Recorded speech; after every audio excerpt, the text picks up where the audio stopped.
तर मित्रांनो नमस्कार. सावळ्याची जणू सावली या मालिकेच्या आजच्या म्हणजेच 3 जूनच्या एपिसोडमध्ये आज काय काय घडणार आहे ते आपण जाणून घेणार आहोत. इकडे मात्र आता मोनिकाने ओवीला शिक्षा द्यायचं ठरवलेलं असतं.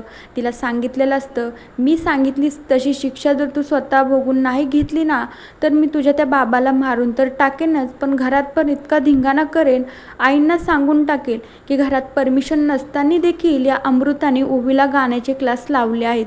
तू जाशील, तुझ्यासोबत तो सारंग पण जाईल. त्यानंतर आता ओवी काहीच बोलत नाही. ओवी खूप रडू लागते. अमृताचा जीव धाकधूक तर होत असतो. सारंग तिकडे सातारला गेलेला असतो म्हणून ओवीला सपोर्ट करणारं घरात कुणीच नसतं.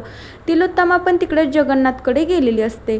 आता त्यानंतर मोनिकाने ओवीला त्या रूममध्ये बंद केलं आणि अमृताला सांगितलं, तू जर ही रूम उघडायचा प्रयत्न केला ना तर बघ मग माझ्या इतकी वाईट कुणीच नसेल, नाहीतर घरात सगळा आरडाओरडा करून मी तुझंच नाव आईंना सांगेन. अमृता तरीही ऐकत नसते. ओवी खूप घाबरून जाते. ओवी म्हणू लागते, अगं काकू प्लीज मला भीती वाटते गं, रूमचा दरवाजा खोल ना. अमृता म्हणू लागते, अगं ओवी बाळा मी नाही खोलू शकत ना गं, त्या मोनिकाने मला पण धमकी दिली आहे. तू नको काळजी करू, मी इथेच आहे, तू घाबरू नको बरं का ओवी. ओवी शांत बसते आणि हो म्हणते. त्यानंतर अमृताचा असा प्लॅन असतो की मी आता दरवाजा खोलते आणि ओवीला बाहेर काढते. ओवीनं काही खाल्लेलं देखील नसतं, ती उपवाशीच असते. आता मोनिका खूप खुश असते त्या ओवीला शिक्षा दिली म्हणून. त्यानंतर आता अमृता ओवीला जेवण्यासाठी ताट घेऊन जाणार असते. तितक्या वेळात ती मोनिका तिथे येते. मोनिका म्हणू लागते, काय गं अमृता, एकदा सांगितलं तरी तुला कळत नाही का? तुला मी एकदा म्हणलंय ना त्या ओवीच्या रूमचा दरवाजा खोलायचा नाही. तिला मी शिक्षा दिली आहे ना, तिची शिक्षा पूर्ण झाल्याशिवाय तिच्या रूमचा दरवाजा अजिबात खोलायचा नाही आणि जेवण वगैरे तर तिला कुणीच द्यायचं नाही. नाही तर तुला माहिती आहे मी काय करीन, त्या सारंगला तर मी तिकडंच मारून टाकेल आणि घरामध्ये सगळा गोंधळ करीन, आईंना सगळं काही सांगून टाकेन. अमृता घाबरून जाते आणि मग शांत बसते.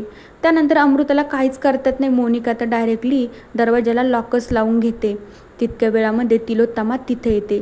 तिलोत्तमा आल्याच्या नंतर अमृता सगळं काय सत्य तिलोत्तमाला सांगत असते. तिलोत्तमा म्हणू लागते, काय गं मोनिका, तुझ्या शुभ्रासारखीच आहे ना ती ओवी, मग कशाला तिला कोंडवून ठेवलं आहे?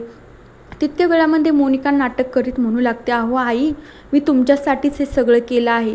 तुम्ही म्हणलात ना घरामध्ये गाण्याला किती विरोध आहे, गाणं गायचं नाही, क्लास देखील कुणी लावायचा नाही, तर या ओवीला परत गाण्याचे क्लासेस लावले आहेत.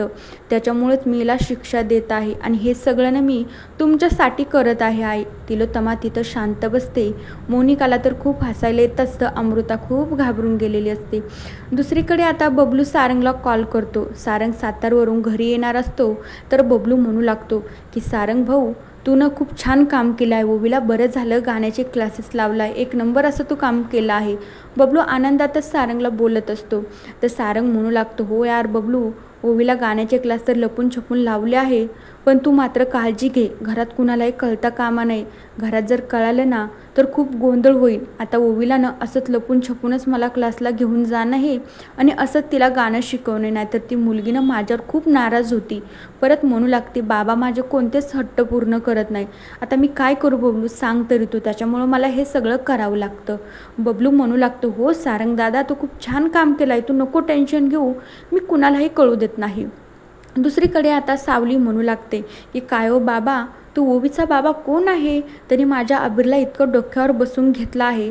आता तर काय म्हणे, त्याला ते गड किल्ले बघायला त्यांच्यासोबत जायचं आहे. असं परक्या माणसावर आपण कसा विश्वास ठेवायचा आहे बाबा, मला कळत नाही आहे. सावलीला माहीत नसतं ओवीचे बाबा सारंगच आहेत म्हणून. त्यानंतर अबीर खूप रोसून बसलेला असतो की त्याला सावली जाऊ देत नसते. म्हणू लागते, असं परक्या माणसासोबत मी माझ्या बाळाला कुठेही जाऊ देणार नाही. जगन्नाथने सांगितलं असतं, अगं जाऊ दे ना, परका कुठं आहे तो, पण सावलीला तरीही कळालेलं नसतं. तर सावली म्हणू लागते, बाबा ते ओवीचे बाबा कोण आहेत ना, मला पण त्यांना भेटायचं आहे, ते कोण आहेत तर आता जगन्नाथ म्हणू लागतो, हो हो, आता तुमची लवकरच भेट होणार आहे. सावली म्हणू लागते, काय बाबा? तर जगन्नाथ थोडंसं तिथं अस्वस्थ होतो. तर मित्रांनो बघूया येणाऱ्या एपिसोडमध्ये आपल्याला काय बघायला मिळतं. तोपर्यंत या मालिकेच्या पुढील भागांच्या अपडेट्ससाठी आपल्या चॅनलला नक्की सबस्क्राईब करा. So bye.